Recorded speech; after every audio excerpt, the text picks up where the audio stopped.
Hello everyone. ఈరోజైతే మా పిల్లలు కాలీఫ్లవర్‌తో మంచూరియన్స్ చేయమన్నారండి. ఇంకా ఈవినింగ్ స్నాక్స్‌లోకి ట్యూషన్ నుంచి వచ్చిన తర్వాత అయితే పిల్లలకి చేసేసి పెట్టేశాను.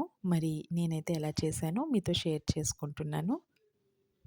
ముందుగా ఒక కప్పుతో మైదా తీసుకున్నానండి. దాంట్లోనే ఒక 2 టేబుల్ స్పూన్స్ వరకు కార్న్‌ఫ్లోర్‌ని వేసుకున్నాను. దాంట్లోనే తగినంత ఉప్పు, కొంచెం పసుపు, కారాన్ని వేసుకొని అల్లాన్ని, వెల్లుల్లిని కాస్త కచ్చపచ్చగా దంచేసి వేసుకున్నాను. ఆ తర్వాత కాలీఫ్లవర్‌ని వేడి నీటిలో నీట్‌గా కడిగేసి ఒక 5 మినిట్స్ అయితే ఉడకబెట్టానండి. ఆ తర్వాత మనము పకోడీలనైతే ఎలా వేస్తామో అదే విధంగా వేసేసుకోవడమే. నెక్స్ట్ వేరే ఒక ప్యాన్‌లో ఒక టేబుల్ స్పూన్ ఆయిల్ తీసుకొని చిన్న ముక్కలుగా వెల్లుల్లినైతే కట్ చేసుకున్నాను. ఆనియన్స్‌ని ఇలాగ రౌండ్‌గా కట్ చేసుకొని వేసుకోవాలి. దీంట్లోనూ క్యాప్సికమ్ వేసుకుంటే చాలా బావుంటుంది. Green capsicum. మరి నా దగ్గరైతే సమయానికి అవైలబుల్‌గా లేదని వేసుకోలేదు. ఇవన్నీ ఎక్కువగా ఫ్రై అవ్వాల్సిన అవసరం లేదండి. దీంట్లోనే చిల్లీ, సోయా, టొమాటో ఈ 3 సాసులు వేసుకోవాలి.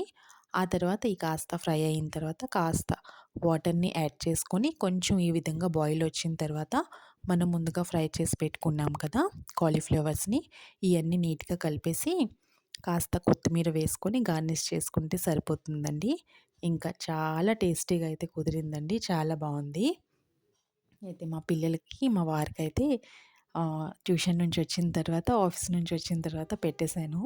దీంతో పాటుగా కొంచెం జీరా ఫ్రై అయితే చేశానండి. నేను చేశానని కాదు గానీ చాలా టేస్టీగా కుదిరిందండి. ఎక్కువగా అయితే క్యాబేజ్‌తోనే మంచూరియన్స్ చేస్తుంటాను. ఈరోజైతే కాలీఫ్లవర్‌తో చేశాను. చాలా బావుందండి. అయితే వేడి వేడి జీరా ఫ్రైతోని తింటే ఇంకా బావుందనమాట.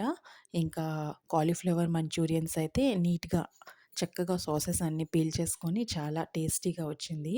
బయట కొనే కంట ఇంట్లోనే మనం ఈ విధంగా చేసుకుంటే హెల్తీయున్ను, నీట్‌గా కూడా చేసుకోవచ్చు. మరి ఈరోజైతే నేను ఈ విధంగా ఈవినింగ్ పిల్లలకి చేసేసి పెట్టేసానండి.